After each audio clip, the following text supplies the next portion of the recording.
आजच्या विषयाची सुरुवात आपण एका प्रश्नाने करूया. आणि प्रश्न महत्वाचाही आहे, फार जिव्हाळ्याचा आहे आणि तुमच्या माझ्या दोघांच्या जिव्हाळ्याचा आहे. थोडे डोळे बंद करा. सगळ्या जणांना मी विनंती करेन की क्षणभर डोळे बंद करा. अमेरिकेच्या आशा फेलोशिप मिळवणाऱ्या त्या पहिल्या भारतीय ठरलेल्या आहेत. वैचारिक आरोग्याचा जरा थोडासा खडखडाट अधूनमधून आपल्याला आपल्या राज्यामध्ये दिसतो, साहित्य विश्वामध्ये दिसतो. आता हे विधान मी असंच अधांतरी नाही करणार आहे, त्याच्या पुष्ट्यर्थ मी 2 प्रसंग देणार आहेत. ते खरे प्रसंग आहेत, ते माझ्या मनाचे नाही. प्राचार्य शिवाजीराव भोसलेंनी म्हटलं होतं की उद्या जर महाराष्ट्राच्या वाचन संस्कृतीचा इतिहास लिहिला गेला तर अक्षरधारा हे त्या इतिहासातलं एक सोनेरी पान असेल. पद्मश्री पुरस्कार प्राप्त डॉक्टर अभय बंग व डॉक्टर राणी बंग यांच्या कार्याबद्दल तर आपल्या सर्वांनाच माहीत आहे. आज पुण्यात राजहंस प्रकाशन व अक्षरधारा यांच्यातर्फे त्यांच्या 2 पुस्तकाच्या प्रकाशनाचा सोहळा आयोजित करण्यात आला होता. या प्रसंगी त्यांनी आपल्या खास शैलीत सर्वांना मार्गदर्शन केले. नमस्कार आणि सुस्वागत. मंडळी, आपण जाणतोच आज अक्षरधारा बुक गॅलरी, राजहंस प्रकाशन आणि माणकी हेअरिंग सर्व्हिसेस तर्फे आज ज्येष्ठ सामाजिक कार्यकर्ते, सार्वजनिक आरोग्य तज्ञ, पद्मश्री डॉक्टर अभय बंग यांच्या आरोग्य स्वराज्य या नवीन पुस्तकासोबतच या जीवनाचे काय करू या पुस्तकाच्या 5व्या आवृत्तीचंही प्रकाशन उपस्थित 2 भाग्यवान वाचकांच्या हस्ते आपण करणार आहोत. त्यानंतर डॉक्टर अभय बंग सरांचं व्यक्ती, कुटुंब, गाव आणि देश यांनी आरोग्य स्वराज्य या मार्गावर वाटचाल कशी करायची या विषयावर व्याख्यान होणार आहे. आरंभी मी सर्व मान्यवरांना विनंती करतो की त्यांनी कृपया स्टेजवर आसनस्थ व्हावं. डॉक्टर अभय बंग सर, कल्याणीताई मांडके, रसिकाताई राठीवडेकर, तसंच करुणा गोखले मॅडम. वाचन संस्कृतीची आपली अक्षरधारा 32 वर्षांचा हा अथक प्रवास आणि या प्रवासात सातत्याने नवनवीन योजना अक्षरधारा राबवते. ग्रंथ संस्कृतीचा गोवर्धन उचलणारी अक्षरधारा 13 ऑक्टोबर 1994ला विजयादशमीच्या शुभ मुहूर्तावर कविश्रेष्ठ कुसुमाग्रजांच्या आशीर्वादाने आणि प्रेरणेने अक्षरधाराची स्थापना झाली. ग्रंथ सेवेचं व्रत तेव्हापासून स्वीकारलं गेलं. ज्या गावामध्ये ग्रंथ प्रदर्शन भरण आहेत त्या भागातले ग्रंथप्रेमी ग्रंथापासून वंचित राहू नये म्हणून 2000 साली मोबाईल व्हॅन सुद्धा विकसित केली गेली होती. प्राचार्य शिवाजीराव भोसलेंनी म्हटलं होतं की उद्या जर महाराष्ट्राच्या वाचन संस्कृतीचा इतिहास लिहिला गेला तर अक्षरधारा हे त्या इतिहासातलं एक सोनेरी पान असेल. सर्वच प्रकाशनांशी असलेला अक्षरधाराचा उत्तम संवाद हा नेहमीच वाचन विश्वाला पुढे नेण्यात सहाय्य होत आहे. अक्षरधाराचे सर्वेसर्वा संचालक श्री रमेश राठीवडेकर आणि संचालिका सौ रसिका राठीवडेकर यांनी मनात एक ध्यास घेऊन, जिद्द आणि स्वप्न उराशी घेऊन अतिशय कष्टाने हा प्रवास सुरू ठेवलाय आणि त्याला बघता बघता आता 32 वर्षांची एक सुंदर अशी किनार सुद्धा लागलेली आहे. अक्षरधारा या संदर्भात रमेशजी नेहमी म्हणतात की आम्ही कमी पडतो पण वाचक नाही. इतका वाचकांचा उदंड प्रतिसाद प्रत्येक संकल्पनेसाठी असतो. तेव्हा आज आपण सगळेच जण उत्सुक आहोत डॉक्टरांचे व्याख्यान ऐकण्यासाठी, त्यांचे विचार ऐकण्यासाठी, त्या प्रकाशन सोहळ्यामध्ये प्रत्यक्ष सहभागी होण्यासाठी सुद्धा. पण तत्पूर्वी मी आरंभी डॉक्टर कल्याणीताई मांडके यांना विनंती करतो, मांडके हिअरिंग सर्व्हिसेसच्या संचालिका, की त्यांनी आपलं मनोगत व्यक्त करावं. या प्रतिष्ठित श्रवण तज्ञ असून भारतातील श्रवण विज्ञान क्षेत्रात त्यांनी अमूल्य असं योगदान दिलं.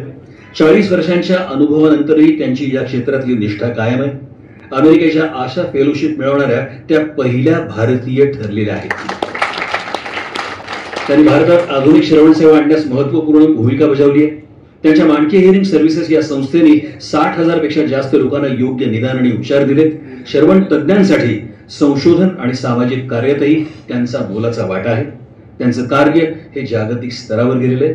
मी मांडके मॅडमला विनंती करतो की त्यांनी आपलं मनोगत व्यक्त करा. करुणाताई गोखले, राजहंस परिवार महत्वाचा भाग आहे. राठीवडेकर पती पत्नी आणि बंधू भगिनींना सर्वांचं स्वागत.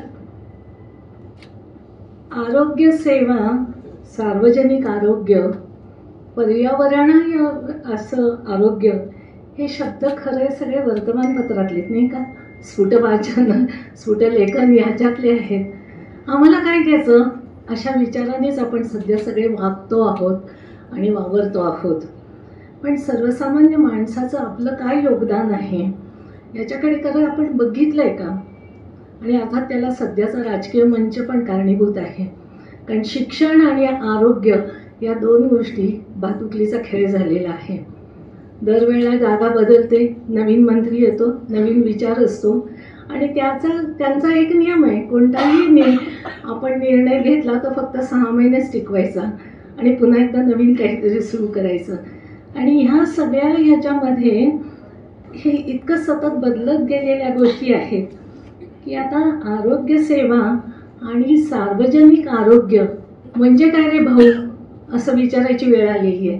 कारण आपणच गोंधळलेले आहेत, आपल्यालाही माहीत नाही आहे या दोन शब्दातला अर्थ किंवा त्याची उपयुक्तता किंवा त्याच्यापर्यंत रस्त्याने जायचं कसं.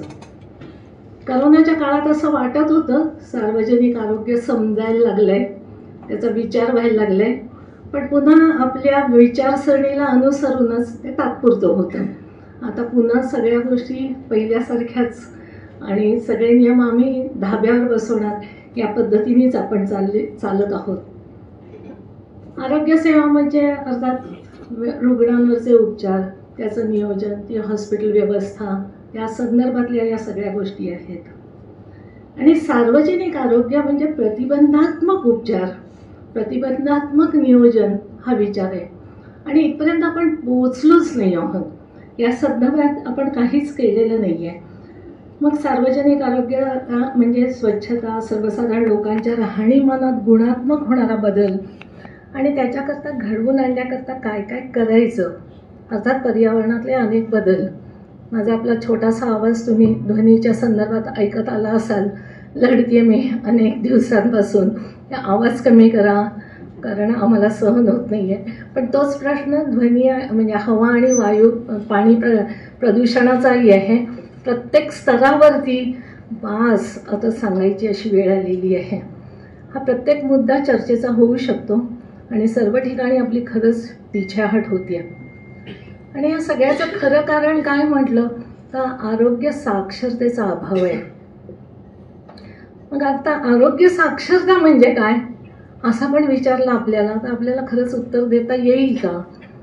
आरोग्यविषयक माहिती घेणं, आरोग्य सेवांचा वापर करण्यासाठी आवश्यक त्या क्षमता विकसित करणं, ती माहिती मिळवलेली समजून घेणं, वापरणं आणि त्यातनं एक निर्णय घेण्याची क्षमता तयार होणं. मग सुजाण नागरिक म्हणून आपण काय करू शकतो?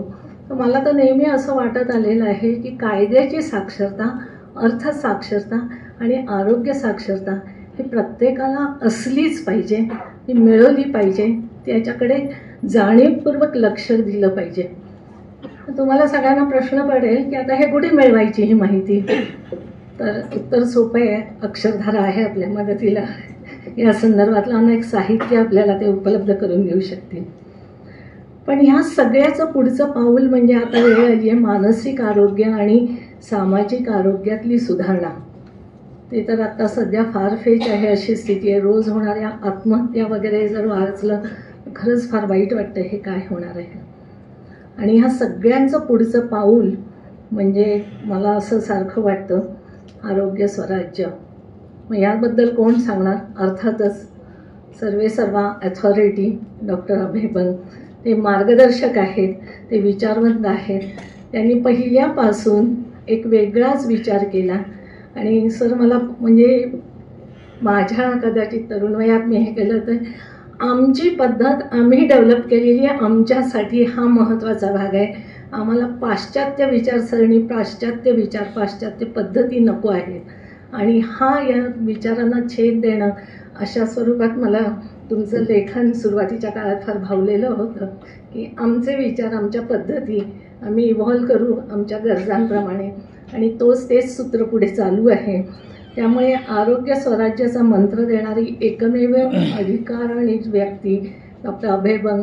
आपण त्यांना सगळ्यांना ऐकायला उत्सुक आहात आणि आरोग्य स्वराज्याचा विचार केला तरच सुराज्य येईल. त्यामुळे आपण आता त्यांचं व्याख्यान ऐकूया. धन्यवाद.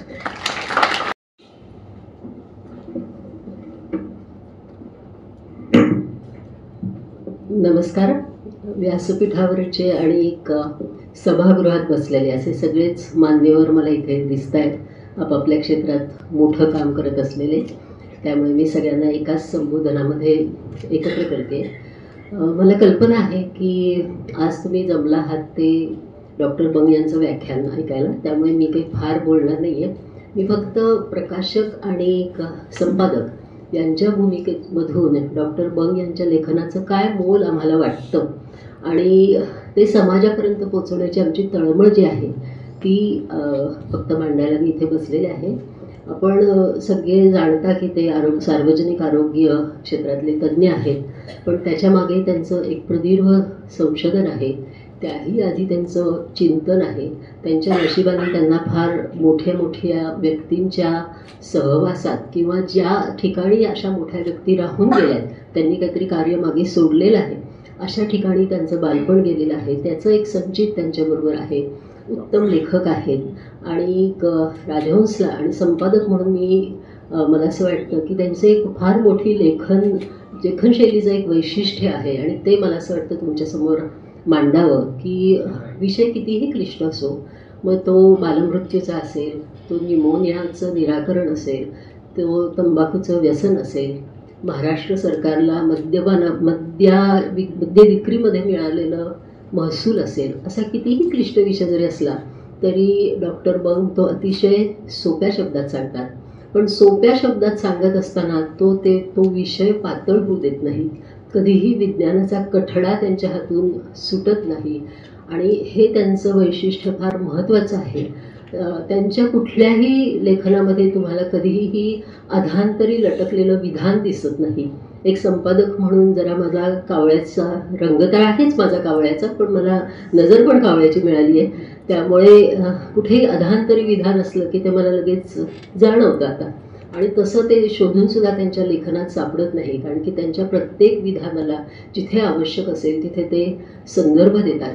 त्यांची विधानं जी असतात ती त्यांनी केलेल्या अतिशय शास्त्रशुद्ध अशा संशोधन प्रक्रियेवर आधारित असतात. या संशोधनानंतर त्यांनी अतिशय तटस्थ वृत्तीने त्याचे निरीक्षणं केलेली असतात. शास्त्रीय निरीक्षणांमध्ये किंवा प्रयोगांच्या निरीक्षणांमध्ये ॲक्टिव्हिझम आणून चालत नाही. अतिशय तुम्ही तटस्थ असावे लागता आणि तो तटस्थपणा त्यांच्या निरीक्षणांमधून जो आपल्यापर्यंत पोचतो त्यांच्या साहित्यामुळे, त्याच्यातनं तो तटस्थपणा कळतो आणि त्याच्यातनं त्यांचं चिंतनशीलतेतनं आलेलं, त्यांच्या ज्ञानसंचितामधून त्यांना शक्य झालेलं असं जे निष्कर्ष असतात ते निष्कर्ष ते संशोधनाच्या हेतूंशीही ताडून पाहतात आणि सामाजिक उपयोगितेशीही ताडून पाहतात. आणि म्हणून त्यांचं लेखन जरी क्लिष्ट असलं, जरी वैज्ञानिक विषयांवरचं असलं, जरी महसूल आणि अबकारी कर वगैरे वगैरे आकडेवारीशी निगडीत असलं तरीसुद्धा ते आपल्याला वाचनीय होतं. आणि ते अगदी 18-19 वर्षाच्या नवयुवकांपासून ते ज्येष्ठ नागरिकांपर्यंत सर्वांना, सर्व क्षेत्रातल्या लोकांना ते वाचनीय वाटतं. हे वैशिष्ट्य फार मोलाचं आहे असं राजहंस प्रकाशनलाही वाटतं आणि अर्थातच संपादक म्हणून मी माझं भाग्य समजते की मला हे सगळं साहित्य वाचकांपर्यंत पोचण्याआधी माझ्यापर्यंत ते पोचतं. आणि दुसरं असं त्यांच्या याचं वैशिष्ट्य आहे की त्यांचं विषय जरी क्लिष्ट असले तरी त्याला त्यांच्या स्वानुभवाची, त्यांच्या मनन चिंतनाची ज्याला जोड असते, त्यामुळे ते लेखन हृद्य होतं, वाचायला सोपं असतं. त्यांच्यावरती विनोबा आणि महात्मा गांधी यांचा प्रभाव आहेच. आणि मला नेहमी त्यांचं साहित्य वाचताना लक्षात येतं की विनोबा जसे कुठल्याही विषयावर लिहिलं तरी अतिशय सखोल दाखले द्यायचे आणि त्यामुळे त्यांचं लेखन अगदी शाळकरी मुलाला सुद्धा फार छान वाटायचं वाचायला. तो एक प्रसन्नपणा जो विनोबांच्या लेखनात असतो तोच डॉक्टर बंगांच्या लेखनामध्ये कुठलाही विषय असला तरी आपल्याला आढळतो. आणि तिसरा शैली विशेष आहे, तो जरा वेगळा आहे, त्याचा संबंध आरोग्याशी आहे, पण वैचारिक आरोग्याशी आहे असं मला वाटतं. आणि त्या वैचारिक आरोग्याचा सुद्धा जरा थोडासा खडखडाट अधूनमधून आपल्याला आपल्या राज्यामध्ये दिसतो, साहित्य विश्वामध्ये दिसतो. आता हे विधान मी असंच अधांतरी नाही करणार आहे, त्याच्या पुष्ट्यर्थ मी 2 प्रसंग देणार आहेत. ते खरे प्रसंग आहेत, ते माझ्या मनाचे नाही, ते माझं मत नाही. पहिला प्रसंग असा आहे की 1960-70च्या दशकामध्ये मराठीमध्ये एक अतिशय प्रसिद्ध लेखक होऊन गेले त्यांनी महाराष्ट्रातल्याच एका अतिशय प्रसिद्ध समाजधोरणावरती एक कादंबरी लिहिली आणि ती वाचकांनी खूप उचलून धरली.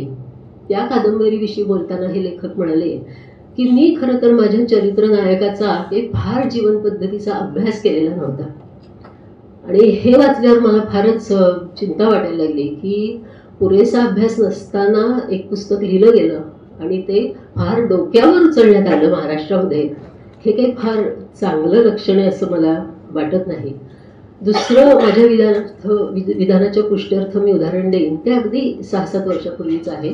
राजहंस प्रकाशनाकडे एक वैज्ञानिक विषयावरची अनुवादित संहिता आली. मूळ लेखन होतं ते इंग्लिशमध्ये होतं आणि एक मायक्रोबायोलॉजिस्ट सूक्ष्मजीवशास्त्रज्ञांनी लिहिलेलं होतं. त्याचा अनुवाद माझ्याकडे वाचनासाठी मग नंतर संपादनासाठी आला आणि माझ्या असं लक्षात आलं की अनुवादाची भाषा फार ढिसाळ आहे, अवैज्ञानिक आहे. एकाच शब्दाला किंवा एकाच संकल्पनेला अनुवादकांनी 2-3 वेळा 2-3 वेगवेगळे प्रतिशब्द वापरलेले आहेत. म्हणून मी त्या अनुवादकांना बोलवून घेतलं आणि म्हटलं की अहो हा विषय फार महत्त्वाचा आहे. तो जनुक, अनुवांशिकता, अनुवांशिक म्हणजे एंडोक्रायनॉलॉजी म्हणजे अंतःस्राव शरीरातले होता त्याविषयीचं विज्ञान, असा सगळा तो जीवशास्त्रीय विषय होता. आणि म्हटलं तुमची भाषा, अनुवादाची भाषा तशी पुरेशी शास्त्रीय नाही, त्याच्यामध्ये वैज्ञानिक काटेकोरपणा मला दिसत नाही आहे, तर त्याच्यावर आपल्याला काम करावं लागेल. त्यावरती ते अनुवादक जे म्हणाले त्यांनी माझी क्षणभर दातखीळ बसली. कारण ते मला असं म्हणाले की नाही मला वापरायचीच नाही आहे शास्त्रीय भाषा. अहो म्हटलं का? नाही ते म्हणे शास्त्रीय काटेकोरपणा, वैज्ञानिक शिस्त हे सगळे विज्ञानखोर लोकांनी अवडंबर माजवलेली स्तोमं आहेत असं ते मला म्हणाले. त्याच्यानंतर त्यांनी माझी तक्रार पण केली एकांकडे, पण ते जाऊ दे, तो मुद्दा नाही. मला हा सगळा म्हणजे पुरेसा अभ्यास न करता पुस्तक लिहिणं, वैज्ञानिक शिस्तीला अवडंबर म्हणणं, हा सगळाच मला वैचारिक अनारोग्याचा प्रकार वाटतो. आणि याही प्रकारचं अनारोग्य कसं दूर करावं याचं मार्गदर्शन डॉक्टर अभय बंग यांच्या लेखनातून आणि डॉक्टर राणी बंग यांच्या लेखनातून आपल्याला मिळतं. आणि मला असं वाटतं ही फार मोलाची गोष्ट आहे. संपादक आणि प्रकाशक म्हणून आम्हाला जे सांगायचं होतं ते एवढंच मला सांगायचं आहे. त्यामुळे मीही पुढचं डॉक्टर बंग यांचं व्याख्यान ऐकायला उत्सुक आहे. तुम्हा सर्वांनी मला ही संधी इथे मनोगत व्यक्त करण्यासाठी दिली, याच्याबद्दल मी राठिवडेकर पती पत्नी यांचे आभार मानते. ते नेहमीच गेली 35 वर्ष पुण्यामध्ये अशी सांस्कृतिक, साहित्यिक आणि खरं तर सामाजिक महत्त्वाचे सुद्धा कार्यक्रम करत असतात. मी त्यांनाही शुभेच्छा देते आणि अर्थातच डॉक्टर बंग आणि डॉक्टर राणीताई बंग यांना त्यांच्या पुढील वाटचालीसाठी मनापासून शुभेच्छा. धन्यवाद.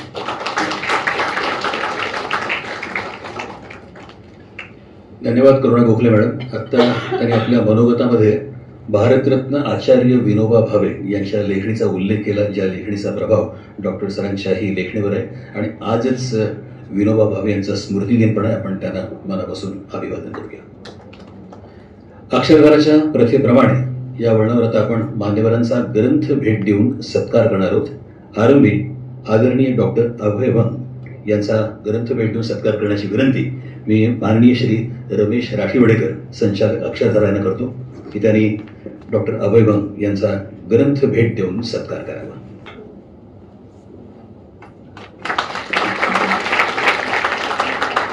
रसिकाताई राठिवडेकर संचालिका अक्षरधारा यांना मी विनंती करतो की त्यांनी या वळणावर डॉक्टर कल्याणी मांडके यांचा ग्रंथ भेट देऊन सत्कार करावा.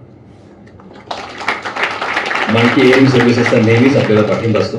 शिवाय करुणा गोखले मॅडम यांचाही सत्कार रसिकाताईंनी करावा अशी मी त्यांना विनंती करतो. राजहंस प्रकाशन.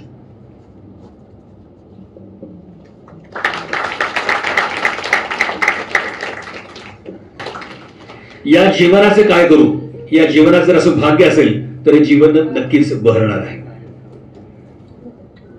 त्यांच्या हस्ते हा प्रकाशन सोहळा होतोय. हा एक खूप हृदय आणि आगळा वेगळा असा उपक्रम आहे. वाचकांचा नेहमीच सहभाग असतो, पाठिंबा असतो. आणि आज प्रत्यक्ष आपल्यातले एक भाग्यवान वाचक व्यासपीठावर पण आहेत डॉक्टर अभय बंग सरांच्या बरोबर. या जीवनाचे काय करू 5व्या आवृत्तीचं प्रकाशन होतंय सर्व मान्यवरांच्या हस्ते आणि शुभांगी मॅडम यांच्या हस्ते. फोटोबद्ध करूया.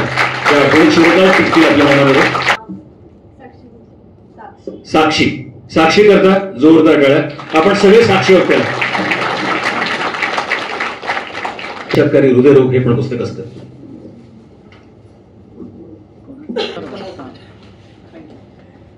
खूप खूप धन्यवाद. आणि श्रोत्यांच्या हस्ते माझ्या 2 पुस्तकांचं आताच प्रकाशन झालं. पण ते श्रोते 100हून जास्त उपस्थित आहे, म्हणून मला वाटलं 100 पुस्तक लिहिण्याची विनंती तुम्ही करता की.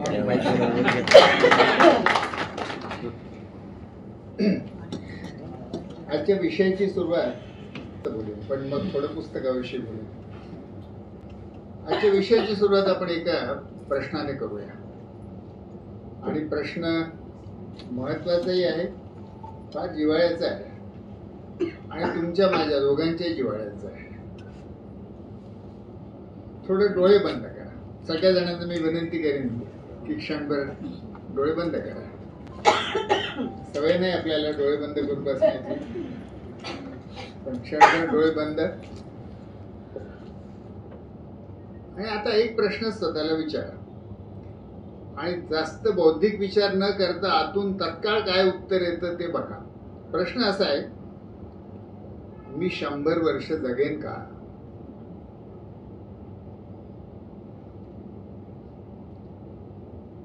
आता ज्यांना उत्तर आलं की मी 100 वर्ष जगेन त्यांनी हात वर करा. आणि ज्यांच्या नाही इच्छा नाही जगेन, आणि ज्यांना असं उत्तर आलं की मी 100 वर्ष जगणार नाही तेही हात वर करा.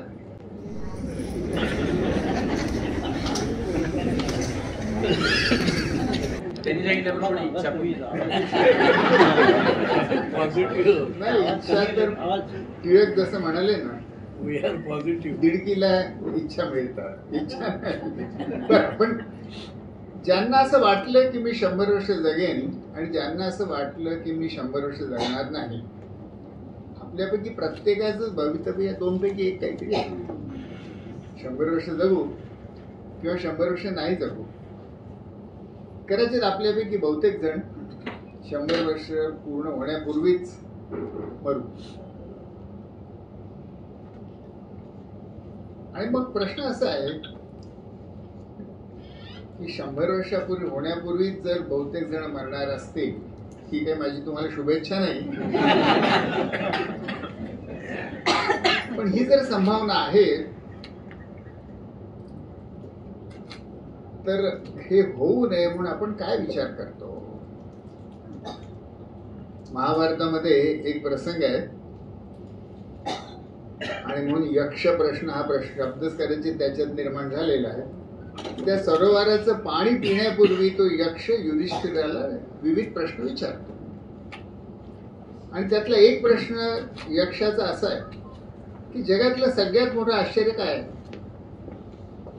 आणि युधिष्ठिर असं उत्तर देतो की आपल्या अवतीभोवतीचा प्रत्येकच माणूस मरतो आणि मरण अटळ आहे हे माहीत असूनही प्रत्येकच माणूस जणू काही मला मरण नाही असं बेफिकीरपणे वागतो. हे जगातलं सगळ्यात मोठं आश्चर्य आहे. मृत्यू अटळ आहे आणि त्याची ती डेमोक्लिसची तलवार आपल्या प्रत्येकाच्या डोक्यावर टांगलेली आहे. तो धागा केव्हा तुटेल आणि ती तलवार केव्हा कोसळेल आपल्यावर आपल्याला माहित नाही. खरं म्हणजे ईशावास्य उपनिषद मध्ये अशी आज्ञा आहे.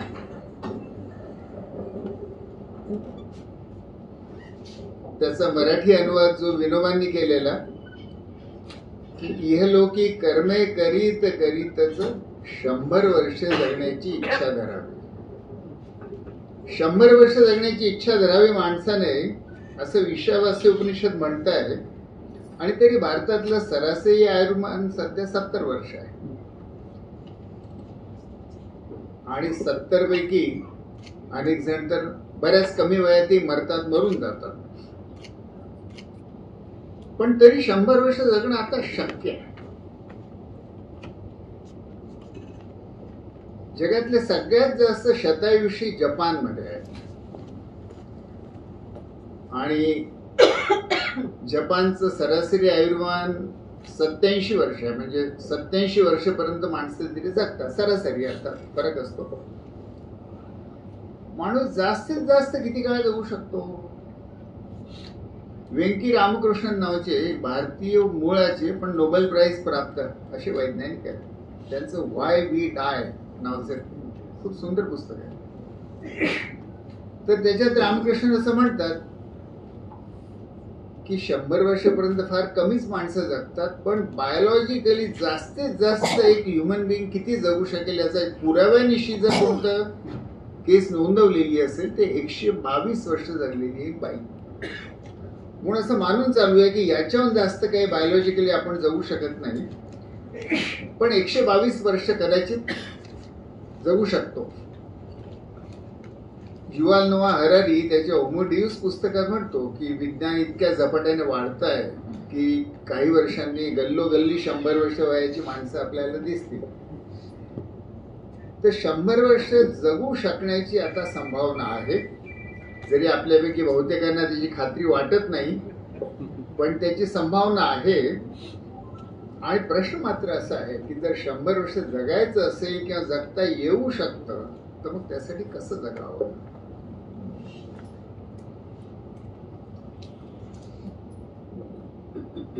दुसरा प्रश्न असा आहे की आयुर्मान वाढलं, पण बहुतेक लोकांना आजार आहे. एका माणसाला 3-3, 4-4, 5-5 आजार आहेत. माणसं आता लवकर मरत नाही, पण रोगांसोबत जगतात. त्यामुळे रोगांसोबत जगत असलेला वयस्क माणूस हे आजचं एक वास्तव झालेलं आहे. मग प्रत्येकाला आरोग्य सेवेची गरज पडणारच. तर मग आरोग्य सेवा कशी असावी? आरोग्य सेवेची आजची स्थिती वैद्यकीय तांत्रिक बाबतीत चमत्कारच चमत्कार, पण एक दुसरा कूट प्रश्न आरोग्य सेवेने निर्माण केलेला आहे. तो आपल्यापैकी प्रत्येकाच्या समोर आहे. एका झेन साधूची कथा झेन पंथातले लोक सांगतात की हिमालयामध्ये एक खोल दरी आहे. त्या दरीच्या तोंडावर एक झाड आहे. झाडाची फांदी दरीमध्ये वाकलेली आहे आणि त्या फांदीला एक साधू त्या फांदीला लटकलेला आहे आणि लटकलेला तो दातांनी त्याने फांदीचं टोक धरलेलं आहे आणि दातांनी तो त्या दरीच्या तोंडावरती लटकतोय. खाली खोल दरी. त्याच्या तपश्चर्याचा हा प्रकार आहे. दरीच्या तोंडावरनं एक जिज्ञासू चाललेला आहे आणि तो थांबून साधूला पाहतो आणि त्याला विचारतो, महाराज, मुक्तीचा मार्ग कोणता?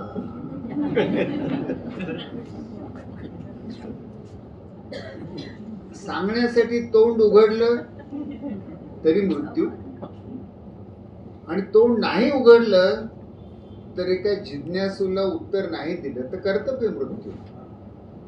इकडे आड तिकडे विहीर. आजच्या आरोग्य सेवेची व्यवस्था, त्याच्या आरोग्य सेवेच्या दारावर जो उभा रुग्ण आहे त्याची अवस्था तशी असते. विज्ञानाने आरोग्याच्या बाबतीत इतके वैद्यकीय चमत्कार केलेले आहेत की गेल्या 10,000 वर्षात झालं नाही ते गेल्या 100 वर्षात झालं. अँटीबायोटिक्स पासून सुरुवात होऊन नंतर लसी, किडनी प्रत्यारोपण, dialysis, angioplasty, bypass surgery, organ transplant, test tube baby, एकाहून एक नवे नवे वैद्यकीय चमत्कार होत राहतात आणि हे वैद्यकीय चमत्कार आपल्याला खुणावतात. एखाद्या बाजाराच्या शोरूम मध्ये अतिशय आकर्षक गोष्टी ठेवलेल्या असाव्यात तशा गोष्टी वैद्यकीय उपचार ठेवलेले असतात. अडचण एकच आहे की त्या प्रत्येकावर अत्यंत भारी किमतीची लेबल लागलेली आहेत. रुग्णासमोर मोठा झेन साधू सारखा प्रश्न आहे की उपचार नाही घेतले तर मृत्यू आणि उपचार घेतले तर आर्थिक मृत्यू, आणि उपचार घेऊनही काही भाग्यवानांचं आयुष्य बरंच लांबतं, पण सगळ्यांचंच लांबतं असं नाही. अमेरिकेतली आकडेवारी अशी आहे की अमेरिकेतली सगळी बहुतेक माणसं शेवटचे काही दिवस आयसीयू मध्येच काढतात, तिथेच मरतात. आयसीयू मधल्या शेवटच्या 15 दिवसामध्ये त्यांचं लाईफ टाईम सेव्हिंगचं 25% तिथे गायब होतं. तर उपचार नाही घेतला तरी मृत्यू, आणि उपचार घेतला तरी मृत्यू, आर्थिक मृत्यू. इकडे आड तिकडे विहीर, जाए तो जाए कहा. अशी स्थिती सर्वसामान्य माणसाची किंवा रुग्णाची आहे. म्हणून आपल्यासमोर आता 2 प्रश्न प्रत्येकासमोर उभे आहेत. एक की 100 वर्ष निरोगी कसं जगावं, आणि आजारी पडलोच तर आरोग्य सेवा कोणती, कशी असावी. या प्रश्नाचं उत्तर शोधण्यासाठी पहिलाच प्रश्न आपल्याला विचारावा लागेल की निरोगी म्हणजे काय. 1984 मध्ये राणी आणि मी अमेरिकेतनं परतलो. काही कामाने दिल्लीला गेलो होतो. दिल्लीला गांधी पीस फाउंडेशन मध्ये एका म्हाताऱ्या माणसाशी माझी ओळखी करून देण्यात आली. नाव काय मी पहिल्या एकदम ताबडतोब नीट ऐकलं नाही, पण तो माणूस थोडासा महात्मा गांधींसारखा दिसायचा. तर त्याला सांगण्यात आलं अभय बंग वगैरे वगैरे. तर त्यांनी विचारलं, अभय तू डॉक्टर आहेस? हिंदीमध्ये बोलले. म्हटलं हां. पब्लिक हेल्थ सीखे हो? म्हटलं हो. हेल्थ की भारतीय व्याख्या बताओ.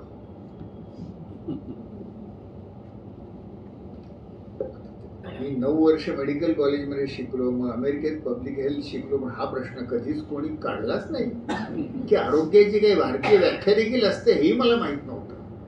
लाज वाटली. मी त्यांना WHO ची स्टँडर्ड व्याख्या आहे ती बोलून दाखवते. म्हणाले नाही, ती पाश्चिमात्य व्याख्या, मला भारतीय व्याख्या सांग.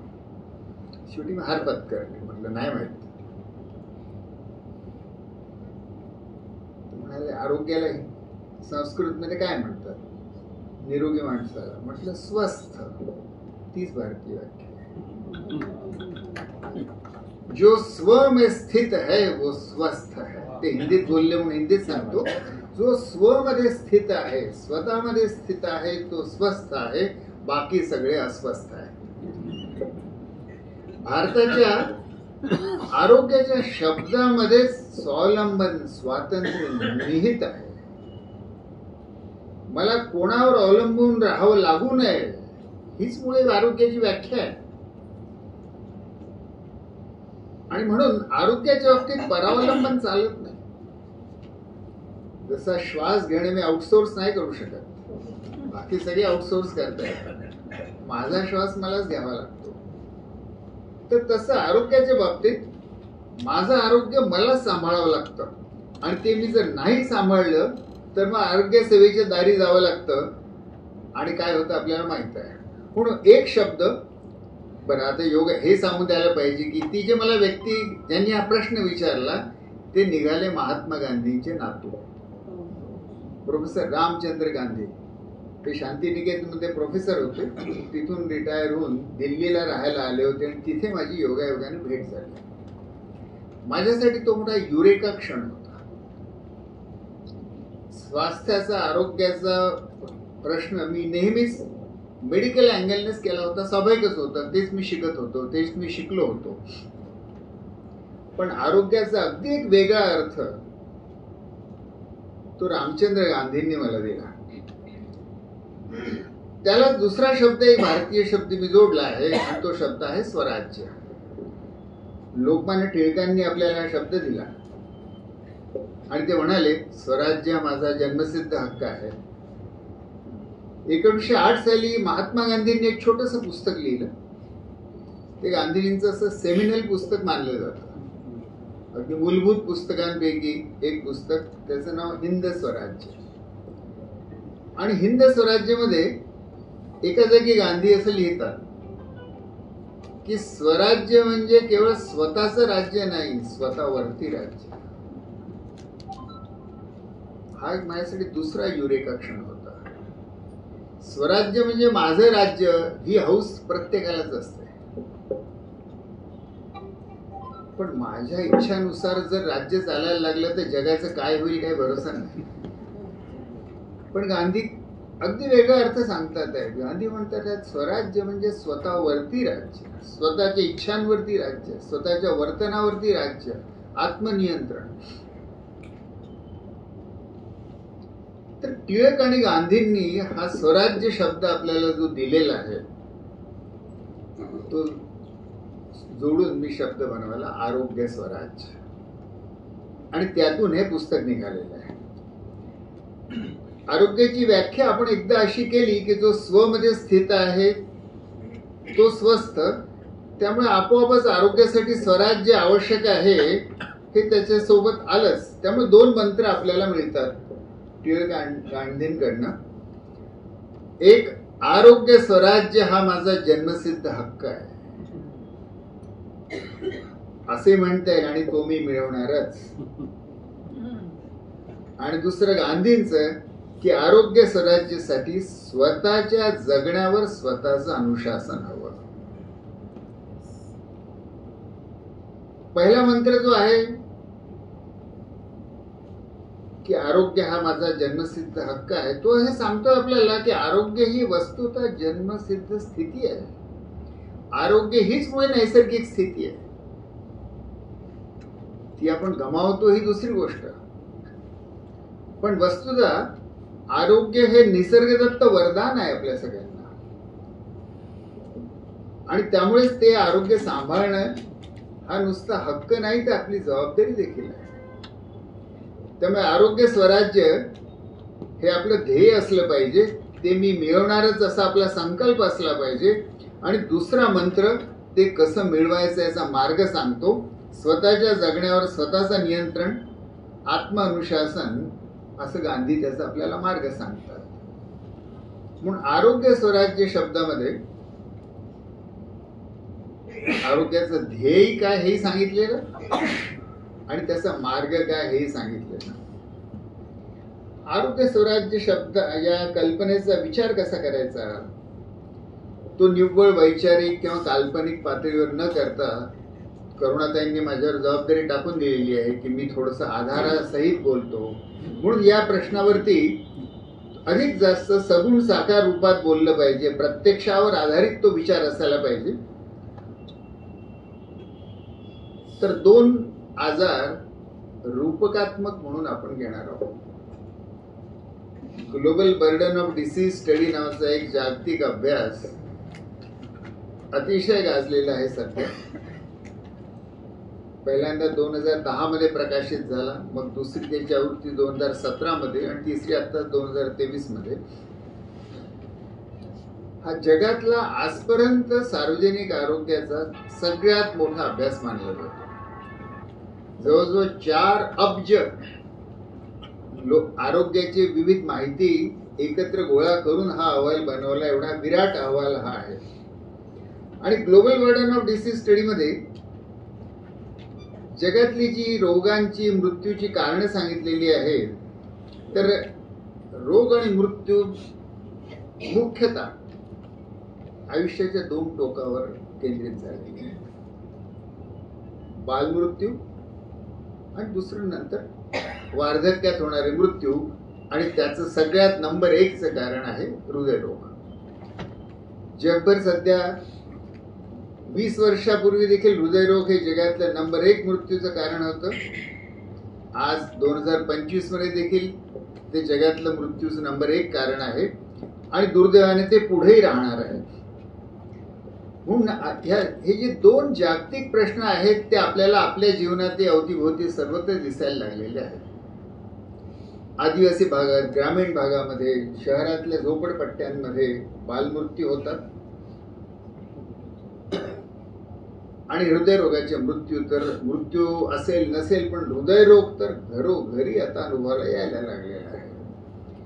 त्यामुळे या 2 जागतिक समस्यांचा सगुण साकार उदाहरण घेऊन आपण आरोग्य स्वराज्याचा विचार करू. बालमृत्यूच्या बाबतीत माझी ओळख फार दुर्दैवी पद्धतीने या प्रश्नाशी झाली. डॉक्टर म्हणून बालमृत्यू माहीत असतात, आणि मी हॉस्पिटलमध्ये अनेक बालमृत्यू पाहिले असतील, पण एक मृत्यू माझ्या जीवनात अगदी वेगळा घडला. गडचिरोलीच्या जंगलामध्ये शोधग्राम ही आमची वस्ती आहे.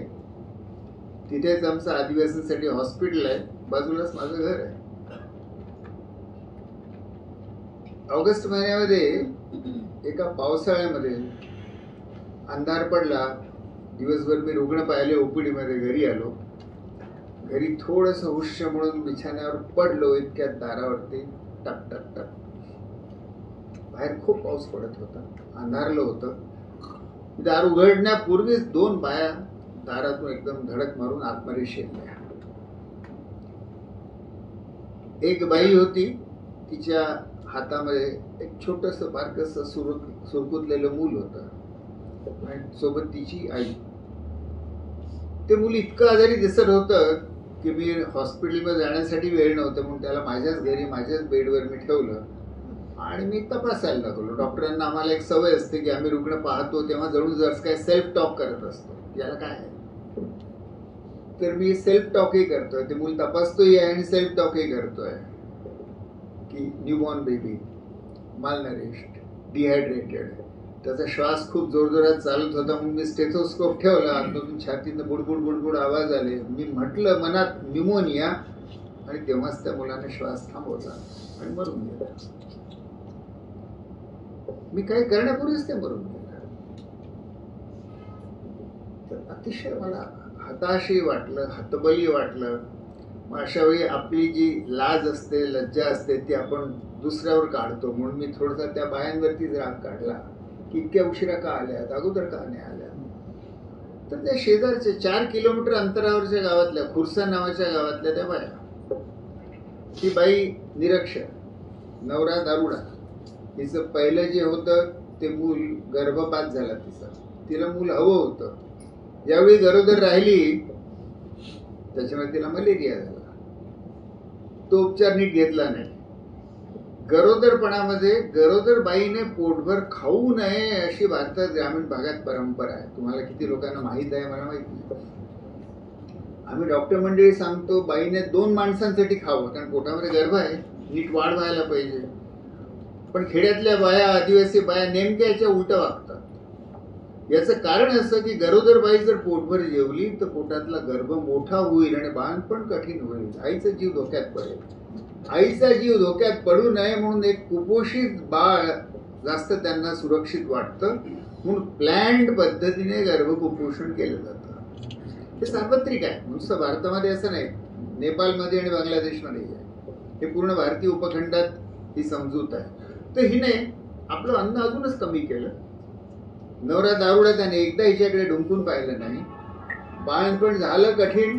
आता दुसरी एक भारतामध्ये खेड्यांमध्ये परंपरा अशी की बाळंतपण झाल्यानंतर पहिले 3 दिवस बाळाला आईचं दूध पाजायचं नाही, कारण ते थोडंसं पिवळट असतं, म्हणून काहीतरी खराब विषाक्त असतं असं म्हणून पाजायचं नाही. त्या बाळाला पाजलं नाही. याला भूक लागलेली, जोरजोरात रडताय पण नाही पाजलं.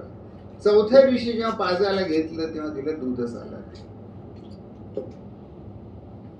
आता मग गावामधनं बाळाला गाईचं दूध देतात. आजकाल गाय कुठे बोलल्या, म्हशीचं दूध सगळं डेअरीत जातं. मोठ्या मुश्किलने ती काहीतरी पावभर दूध आणायची, त्याच्यात 4 पट पाणी टाकायची आणि ते पातळचं पांढरचं जे काही पाणी दूध नावाचं ते एका बाटलीला तिने कापडाचं बुच लावलं आणि त्या कापडाच्या गोंडीमधनं ती त्या बाळाला दूध पाजायची. पोट भरायचं नाही त्याचं. बाळ सतत रडायचं, रात्रभर रडायचं. त्याचा आवाज बसला, बारीक बारीक बारीक व्हायला लागलं. त्याच्यात त्याला डायरिया झाला. मांत्रिकाकडे गेले, फायदा नाही झाला. एक कोंबडं कापलं, काही झाला नाही फायदा. त्या बाळाला श्वास जोरातला चालायला लागला. तेव्हा त्यांना वाटलं फारच गंभीर आहे म्हणून आमच्या दवाखान्याकडे निघाल्या. त्यांचं गाव आणि आमचा दवाखान्याच्या मध्ये एक कठाडी नावाची नदी आहे. पावसाळा होता, नदी भरलेली होती. नदीच्या त्या किनाऱ्यावर सकाळपासून संध्याकाळपर्यंत त्या बसून राहिल्या की पाणी उतरेल. बाळाकडे बघत होत्या. बाळ क्षणाक्षणाला खराब होत होतं आणि अजून त्या नदीवरती एक पूल होता पण तो पडलेला होता. बांधकाम सुरू झालं, सरकारी पूल. कॉन्ट्रॅक्टरने भ्रष्टाचार केला तेव्हा त्या पुलाचा मधला पिलरच खचला. पूल कधीच पूर्ण झाला नाही. त्या पुलाकडे बघत होत्या. शेवटी संध्याकाळी जेव्हा पाणी उतरलं तेव्हा त्यांनी नदी पार केली, आमच्या दवाखान्यात आल्या, दवाखाना बंद झाला होता म्हणून माझ्या घरी आल्या. पुढे तुम्हाला माहित आहे. तर या बाळाचा मृत्यू, त्यामुळे मी फार निराश आणि हताश झालो की आपण सगळ्या जागा सोडून ज्या गडचिरोलीच्या जंगलात येऊन इथे दवाखाना उघडला आदिवासींसाठी, आणि तरी हे 4 किलोमीटर अंतर देखील हे बाळ पार करू शकत नाही. ते मूल का मेलं मी याची यादी केली तर 18 कारणं निघाली. बाई निरक्षर, नवरा दारुडा पासून तर तिने गरोदरपणात जेवण नाही वगैरे वगैरे वगैरे, मांत्रिक आरोग्य सेवा पोहोचली नाही पासून तर पूल नसणं आणि भ्रष्टाचारामुळे पूल खचणं. 18 कारण विरुद्ध एक छोटस नवजात बाळ, ही मोठी विषम लढाई आहे. आणि त्याच्यात ही बाळ कशी वाचणार आहे, आणि कारणे कशी मोठी मोठी, गरिबी, निरक्षरता, भ्रष्टाचार. तर काही दिवस माझे फार निराशेत गेले की अशी भारतामध्ये त्यावेळी दरवर्षी 25 लाख मुलं मरायची, आणि प्रत्येक मूल विरुद्ध 18 कारणं, हे अशक्य आव्हान आहे. आणि 15 दिवसांतर अचानक माझा दृष्टिकोन, मला अचानक असं लक्षात आलं की या मुलाला वाचवायला ती 18ची 18 कारणं सोडवायची गरज नव्हती. यापैकी कोणतंही एक कारण सोडवता जर आलं असतं तर ते मूल वाचलं असतं. ती बाई गरीब नसती तरी देखील, पण तिला आरोग्य सेवा गावात मिळाली असती तरी देखील, किंवा त्या पुलावर पूल खचला नसता तरी देखील. मग यातल्या त्यात मला करण्यासारखं काय आहे, तर मला करण्यासारखं आहे की मी गावात आरोग्य सेवा पोचवू शकतो. मी पूल बांधू शकत नाही, मी भ्रष्टाचार दूर करू शकत नाही, मी गरिबी दूर करू शकत नाही, पण मी गावामध्ये, आणि म्हणून या गावामध्ये मरणाऱ्या भारतातल्या 25 लाख बालमृत्यूंसाठी भारतात दरवर्षी 2.5 कोटी जन्म होतात. म्हणून 5 वर्षापर्यंतच्या वयाचे ढोबळ मानाने 10 कोटी मुलं भारताच्या खेड्यात राहतात, आणि त्यावेळी त्यातले 25 लाख दरवर्षी मरायचे. यांच्यापर्यंत आरोग्य सेवा कशी पोहोचवता येईल याचा आमचा शोध सुरू झाला. आणि ही मुलं का मरतात, तर न्यूमोनिया आणि नवजात बालकाचे मृत्यू, हे 2 त्याची प्रमुख कारणं आम्हाला आढळली. हे मूल ज्या घरी डिलिव्हरी होते तिथून गावापासून रुग्णालयापर्यंत येऊ शकलं नाही. तशीच भारतातली मुलं हॉस्पिटलपर्यंत पोहोचू शकत नाही, बहुतेक पोहोचू शकणार नाही. मग आरोग्य सेवा कशी असायला हवी या मुलांसाठी. चीनमध्ये जेव्हा त्यांनी पहिल्यांदा आपली आरोग्य सेवा प्लॅन केली 1951 मध्ये, तेव्हा त्यांनी एक अतिशय सुंदर मार्गदर्शक सूत्र रचलं. ते सूत्र असं की जे साध्या कोणाही माणसाला समजू शकावं. ते म्हणाले, हाऊ फार a mother on foot can walk with a six baby in her arms, health care must be available within that distance. आजारी मुलाला कडेवर घेऊन एक बाई अनवाणी पायांनी किती अंतर चालून जाऊ शकते, बस तितक्या अंतराच्या आत आरोग्य सेवा मिळायला हवी. रुग्णालय दूर राहिली, नवजात बालकाला सेवा मिळू शकेल अशी आरोग्य सेवा गडचिरोलीपासून 200 किलोमीटर दूर आहे, आणि नवजात बालक तर ती खोली, बाळपणाची खोली ओलांडून बाहेर निघू शकत नाही. म्हणून आरोग्य सेवेने जिथे नवजात बालक आहे तिथेच गेलं पाहिजे. आणि म्हणून आरोग्य सेवेला तिच्या डोक्यावर आम्ही उभं केलं, आणि आरोग्य सेवा रुग्णालयात न थांबता ती गावागावात कशी जाऊ शकेल. आणि म्हणून गावातल्या आई, दाई, ताई आणि भाई असे 4 माणसांना निवडून प्रत्येक गावातनं आम्ही त्यांची आरोग्य टीम उभारली. आई आणि दाई यांची भूमिका तर स्पष्टच आहे. ताई म्हणजे अशी एक कम्युनिटी हेल्थ वर्कर की जी गावाची बेअरफूट डॉक्टर होती, जी गावाच्या प्राथमिक आरोग्याच्या गरजा ज्या आहेत त्या गावातल्या गावात पूर्ण करू शकेल. नवजात बाळ, लहान मुलांचा न्यूमोनिया, हगवण, मलेरिया यांचा उपचार करू शकेल. आणि भाई म्हणजे जो याचं शास्त्रीय मोजमाप करून नीट आकडेवारी ठेवेल, वर्षातनं एकदा सर्वे करेल. तर आई, दाई, ताई आणि भाई अशा 4 लोकांवरती आम्ही हे आरोग्य सेवेचं नवं प्रारूप उभारलं. आता त्यातली एक बाई उदाहरणात नाव म्हणून सांगतो, काजूबाई. काजूबाई ही आंबे शिवणी या आमच्या एका खेड्यातली बाई, 7वी नापास, दलित, नवऱ्याला टीबी झालेला. आता ह्या बाईला जरी 7वी नापास, पण तिला गावासाठी काहीतरी करायची, नवं शिकायची आणि गावासाठी काही करायची अतिशय हौस होती. प्रत्येक गावातनं आम्ही अशी एक बाई निवडली.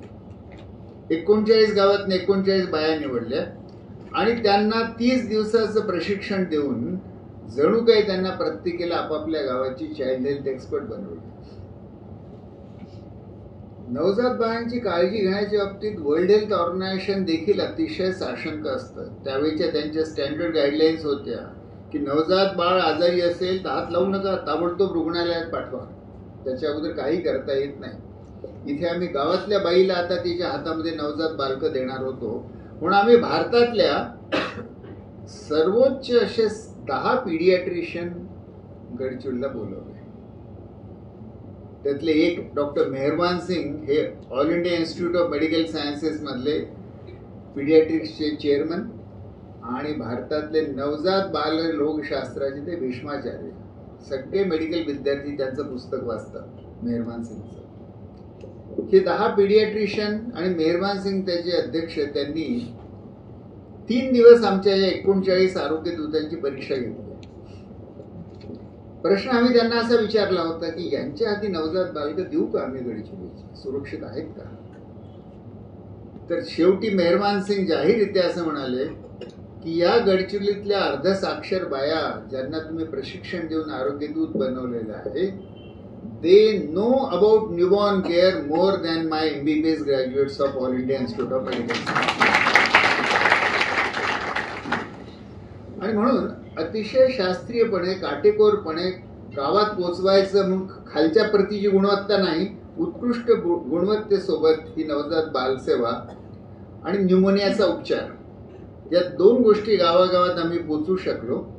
आणि याची जी काही शास्त्रीय आम्ही कंट्रोल फील्ड ट्रायल केली, त्याच्यामुळे असं झालं की असं दिसलं की इथला नवजात बालक आणि इतर मोठी मुलं, 5 वर्षापर्यंतची मुलं, त्यांचे मृत्यू झपाट्याने कमी झाले.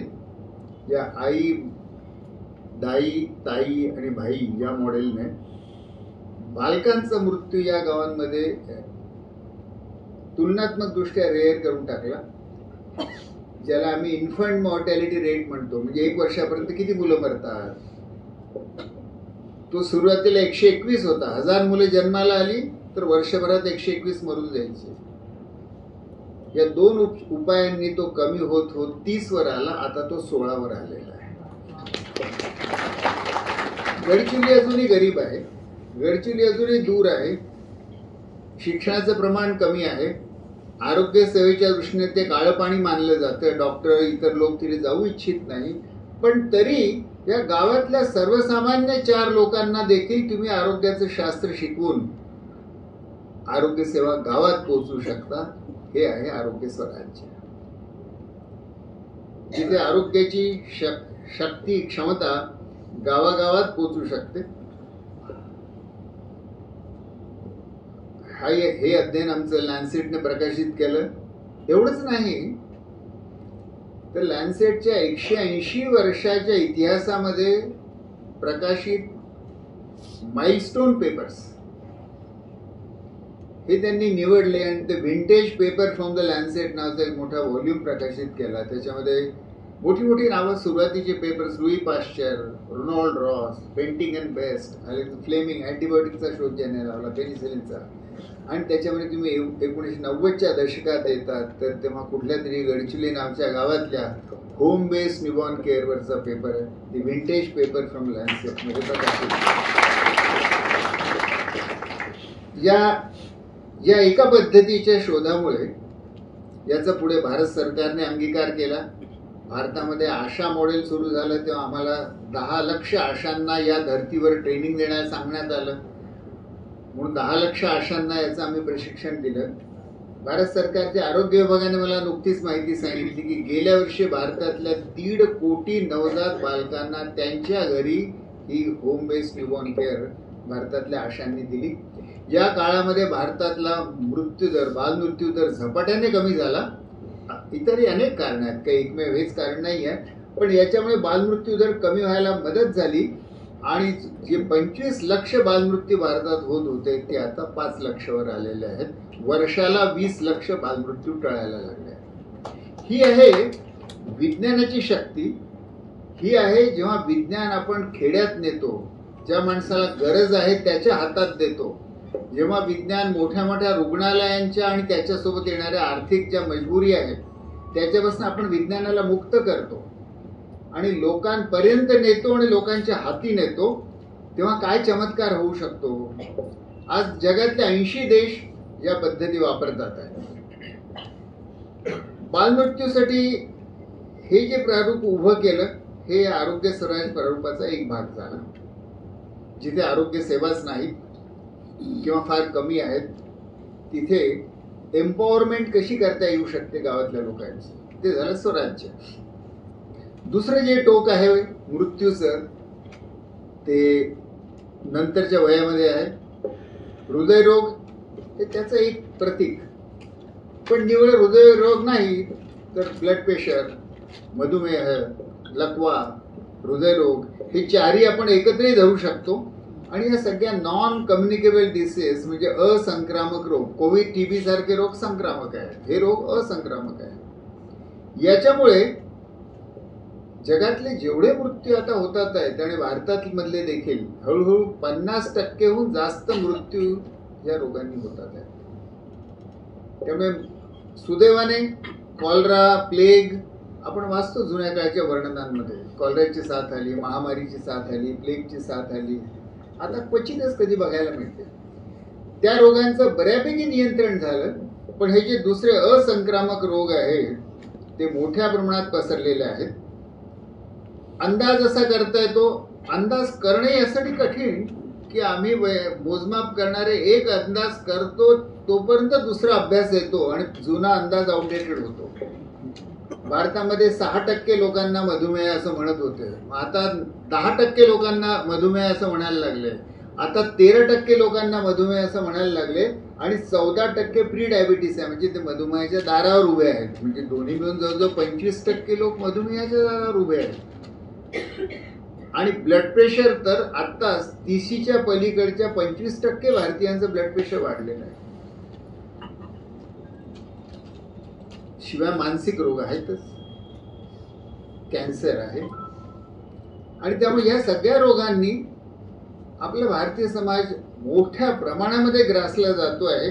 ज्याला कोविडची साथ आली, सगळा समाज खडबडून जागा झाला, कारण ती एकदम. पण या रोगांची साथ जी आहे ती अनेक दशकं हळूहळू हळूहळू वाढते आहे आणि सगळा समाज त्यामुळे धोक्यात पडतो आहे, ग्रस्त होतो आहे.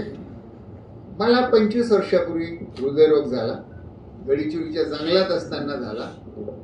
आणि माझा साक्षात्कार हृदयरोगमध्ये विस्तृतपणे ते सांगितलं, म्हणून पुन्हा आता मी त्याचं वर्णन करणार नाही. पण मला का झाला हा रोग, एक डॉक्टर असूनही मला हा रोग झाला. मी आदिवासी भागात राहतो तरी मला रोग झाला. मी स्वतःला समाजसेवक म्हणवतो तरी मला रोग झाला. मी गांधींच्या आश्रमात वाढलो तरी मला रोग झाला. एक खोलवर माझ्या मनामध्ये लज्जा, अपराधभाव, रोग झाला आणि मृत्यूचा धोका हा तर होताच होता, त्याची भीती होती. पण त्याच्यावरही जास्त मला हा रोग का झाला, इतका कसा मी मूर्ख होतो. आणि त्याच्यामधनं शोध घेता घेता मला जे काही सापडलं ते आपल्या सगळ्यांनाच लागू पडतं. बघा, आपण सगळे त्याच दारावर आज उभे आहोत. अख्खा भारत त्या दारावर उभा आहे. एक तर असं की प्रत्येक व्यक्तीला काहीतरी अनुवंशिकता असते आणि दुर्दैवाने माझी अनुवंशिकता अशी होती की आमच्या घराण्यामध्ये माझ्या पणजोबापासून 30मध्ये हृदयरोगाने मृत्यू असं दर पिढीमध्ये एकाला होत गेलेला आहे. त्यामुळे काहीतरी मामला गडबड आहे, अनुवंशिक मामला गडबड आहे. आमच्या पिढीमध्ये मला आला. मला 39 वर्षाचं असताना पहिल्यांदा हृदयरोगाचा त्रास झाला. पण याशिवाय आता विज्ञानाला असं आढळत आहे की भारतीयांमध्ये हृदयरोगाचं प्रमाण फार जास्त आहे. आणि भारतीयांची कोरोनरी आर्टरी ही गोऱ्या लोकांच्या कोरोनरी आर्टरीपेक्षा जास्त अरुंद आहे, छोटी बारीक आहे. त्यामुळे ती पटकन ब्लॉक होते, थांबते. आणि भारतीय पुरुष असणं तर अजूनच दुर्दैवी. तुम्हाला लाडकी बहीण योजनाही मिळत नाही आणि तुम्हाला हृदयरोगही होतात. आणि त्यामुळे भारतीय पुरुष, मी जेव्हा मेडिकल कॉलेजला शिकायचो 50-60च्या नंतर हार्ट अटॅक यायचे, मग 50शीत यायला लागले, मग 40शीत यायला लागले, आता 30शीत यायला लागले. आणि कधी कधी तर आपण पेपरमध्ये बातम्या वाचतो 22 वर्षाचा IT इंजिनियर हार्ट अटॅकने गेला. विशेषतः पुण्यामध्येच घडतंय. तर भारतीय पुरुष असणं हे पुरेसं आहे हृदयरोग व्हायला. पण भारतीय पुरुषांना दुसरे हृदयरोग होतात, पण हा एक हृदयरोग व्हायला लागला त्यांना. आणि त्यामुळे अनुवंशिकता, भारतीय असणं, पुरुष असणं, वय वाढणं हे काही आपल्या हातात नाही आहे, तसं वास्तव आहे. पण एक भाग मात्र आपल्या जो हातात आहे तो आपल्या जीवनशैलीचा आहे. आणि जीवनशैली आपल्याला बदलता येते. म्हणून हृदयरोग, लकवा, कॅन्सर, ब्लड प्रेशर, डायबिटीस, लठ्ठपणा या सगळ्यांसाठी झाल्यानंतर तर डॉक्टरच्या दारात जावं लागतं. आणि मग आपली काय अवस्था होते ते आपल्याला माहिती आहे. पण आपल्या हातात काय आहे, तर आपल्या हातामध्ये आपली जीवनशैली बदलणं आहे. आणि त्या जीवनशैलीचं अगदी थोडक्यात सूत्र सांगतो म्हटलं तर रोज व्यायाम हवा, किमान 30 ते 40 मिनिटं रोज व्यायाम हवा. आणि चालणे हा त्यातले सगळ्यात सोपा. वैज्ञानिक असं म्हणतात की जी माणसं 30 मिनिटं रोज चालतात किंवा 30 मिनिटं कोणताही दुसरा व्यायाम करतात, त्यांच्यामध्ये हृदयरोगाचं आणि मृत्यू, इतर रोगांनी होणारं मृत्यूचं प्रमाण 50% कमी होतं. इतका सोपा दुसरा कोणता उपाय आहे? फक्त चाला. चालल्याने तुम्ही वाचता आणि थोडंसं ग्लोबल वॉर्मिंगही कमी होतं. नाही तर इथून तिथपर्यंत जायला पुण्यामध्ये मला वाटतं आजकाल सरासरी 1 मैल जाण्यासाठी 1 तास लागत असेल गाडीने जायला. तर चालणे, व्यायाम करणे हा अगदी सोपा कार्यक्रम जो प्रत्येकाच्या हातात आहे. आपला आहार जो आहे, आपला आहार आता आपण ठरवत नाही.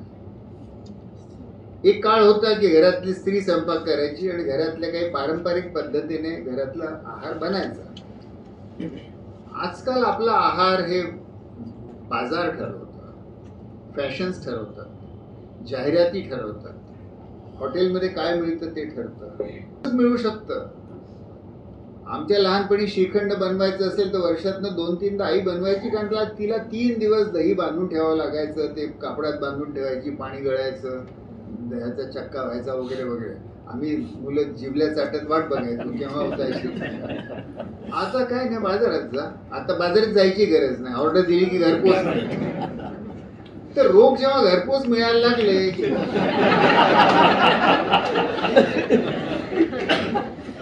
तेव्हा त्यांची चलती झाली. आणि आपण काय खातोय ते आपल्या आरोग्याला आवश्यक आहे याच्यापेक्षा आपल्या जिभेला काय आवडतं तसं आपण खायला लागलो. आणि फॅशनेबल काय ते खायला लागलो. आया सकाळी मुलांना नूडल्स बनवून द्यायला लागल्या. या सगळ्या गोष्टी आरोग्यासाठी घातक. आपला आहार कोण ठरवत आहे? तर आपण जर विचार केला तर आपल्या लक्षात येतं की आपल्या आहाराची निवड आपण करत नाही आहोत, कोणीतरी दुसरंच करत आहे. बाजार, जाहिरातवाले, सोशल मीडियामध्ये येणारे मेसेजेस, तुम्ही काय खावं हे तुम्हाला पटवायला आणि कंपन्या इतके खर्च करतात कारण तुम्ही तोंड उघडावं आणि त्यांना हवं ते तुम्ही खावं. विदेशांमध्ये गाई गुरांना असं स्टॉल फिडिंग करतात, बांधून ठेवतात, त्यांच्यासमोर खायला ठेवतात आणि इकडे तिकडे हिंडायचा काही वावच नसतो. गवत चरायलाही बाहेर जायचं नाही, स्टॉल फिडिंग करायचं, मग कापून त्यांना खायचं. असं तर जणू काय आपलं स्टॉल फिडिंग होत आहे. कोणीतरी दुसराच ठरवतोय. दुसरा म्हणजे एक माणूस नसेल, एकूण सिस्टीम असेल बाजाराची, पण कोणीतरी दुसरंच ठरवत आहे की आपण काय खायचं. आणि स्टॉल फीडवरचं गुरं जरा चांगलं मजबूत झालं की मग कापायचं. तर तशी थोडी अवस्था आपली झाली आहे. म्हणून आपल्या आहाराची निवड ही आपल्या आरोग्याला काय आवश्यक आहे ते बघून करणं अतिशय आवश्यक आहे. दारू, तंबाखू हे जगातले रोग आणि मृत्यू निर्मितीची जी प्रमुख 7 कारणं आहेत प्रमुख, त्यापैकी 2 ही आहेत. त्यामुळे तंबाखू आणि दारू हे आता प्लेजर गुड्स राहिलेले नाहीत. कितीही चांगले चांगले लेखक संपादक दारूविषयी खूप गुणगान करतात, सविष्ट वर्णन करतात, पण हे सांगत नाही की जो पहिला ग्लास तोंडाला लावतो त्यांच्यापैकी 25% अल्कोहोलचे हार्मफुल युजर्स होतात. त्यांना दारूचे दुष्परिणाम भोगावे लागतात आणि जवळजवळ 10% ठार व्यसनी होतात. तर दारू तंबाखू या दोघांमुळे किती गंभीर रोग होऊ शकतात नावं घ्यायची मी गरज नाही, पण आपल्या महाराष्ट्रातले 2 चांगले राजकीय नेते आणि त्यांना तोंडाचा कॅन्सर झाला आणि तरी महाराष्ट्र शिकला नाही. आणि गावोगावी खेडोपाडी रस्त्यावर चौकावर प्रत्येक जागी तंबाखू. पश्चिम महाराष्ट्रात मला वाटतं त्याला मावा म्हणतात, विदर्भात खर्रा म्हणतात. त्यामुळे गुटखा, मावा, खर्रा विविध नावाने, पण तंबाखू व्यापकरित्या खाल्ला जातो.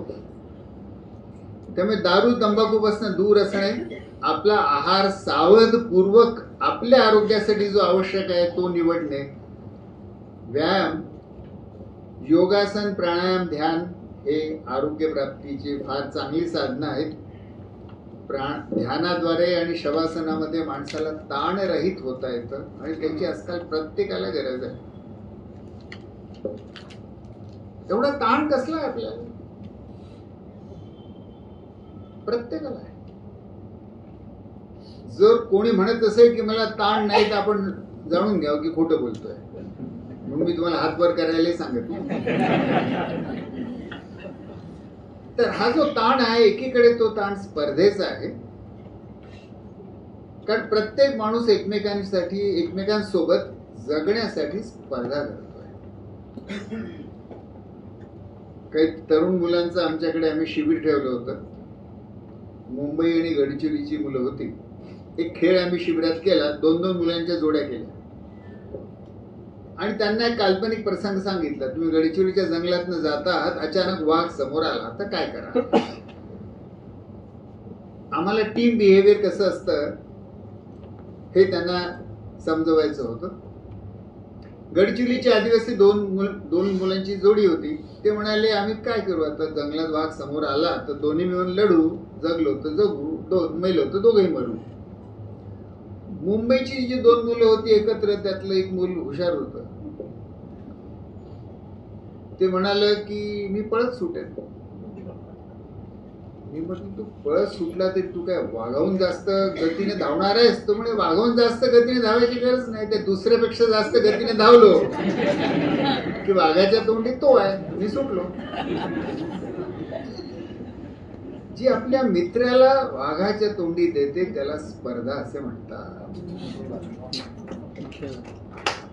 आणि आपण सगळेजण दिवस रात्र एका वैश्विक स्पर्धेमध्ये अख्ख्या विश्वाशी स्पर्धा करतो. याच्याहून जास्त मिझरेबल स्थिती असू शकत नाही. ही हरणारी लढाई आहे. प्रत्येक तरुणाला, प्रत्येक युवकाला आपण स्पर्धा परीक्षा दे, अखिल भारतीय स्पर्धा कर, नाहीतर अखिल जागतिक स्पर्धा कर. ग्लोबल कॉम्पिटिशन, ग्लोबलायझेशनचं कौतुक खूप झालं, त्याचे अनेक काही फायदेही झाले, याच्यातही काही बात नाही. पण त्यामुळे प्रत्येक माणूस हा या अख्ख्या जगामध्ये एकटा होऊन गेला आणि एकटं त्याला लढाई लढावी लागते. मॅन व्हर्सेस द युनिव्हर्स, माणूस विरुद्ध अख्खं जग, अशा एका विषम लढाईत आपल्या सगळ्यांनी टाकून दिलेला आहे.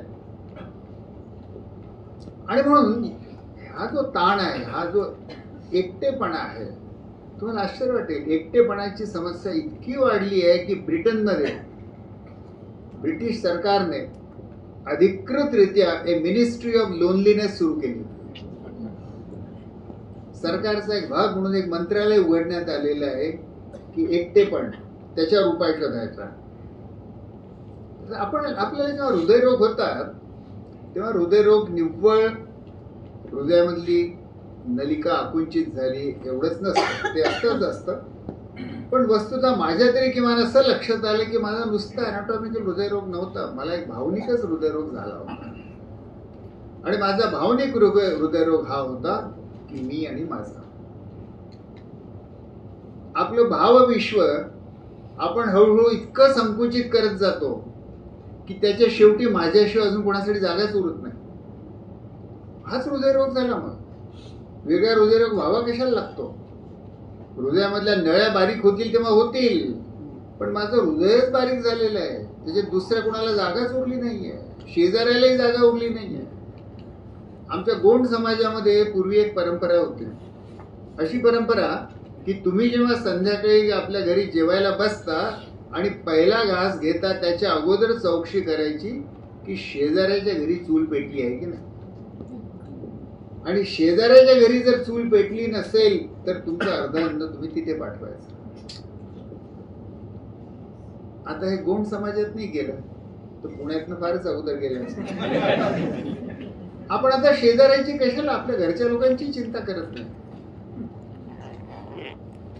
आमचा 5 वर्षाचा मुलगा आहे, केजी मध्ये, नातू केजी मध्ये जातो. परवा त्याला इंटरेस्ट नाही.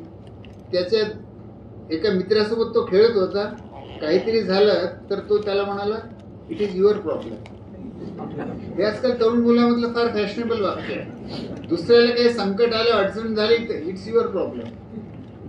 सगळे प्रॉब्लेम वैयक्तिक झाले, सगळी सुखदुःख वैयक्तिक झाली, सगळी संकट वैयक्तिक झाली, सगळ्या स्पर्धा वैयक्तिक झाल्या तर माणूस टिकणार कसा? म्हणून माणसाला दुसऱ्यांसोबत नात्याची गरज असते आणि त्याच्यासाठी सगळ्यात चांगला उपाय म्हणजे प्रेम करणं. हिंदी फिल्म वाला नाही, पण माणसाचं माणसावरती प्रेम. जो एकटेपणाचे एक जण एकटेपणाचा द्वीप झालेला आहे, बेट झालेला आहे, त्यांना सगळ्या सहजपणे जोडण्याचा लो कॉस्ट किंवा नो कॉस्ट जर कोणती पद्धत असेल तर ती म्हणजे प्रेम आहे. हे इतकं सहज आहे खरं म्हणजे हेच व्हायला पाहिजे, पण आता सांगावं लागतं की प्रेम करा. अमेरिकेमधली 38% तरुण मुलं मुली 30 वर्ष वयाची लग्न करत नाही. कोण लग्न करेल? पार्टनरची कटकट. माझं व्यक्तिगत लाईफ आवडीनिवडी सोडून मला पार्टनर सोबत ऍडजस्ट करावं लागेल, नको ते. तर प्रेम देखील लोकांना नकोसं वाटायला लागलं, इतकं आत्मप्रेम वाढलं.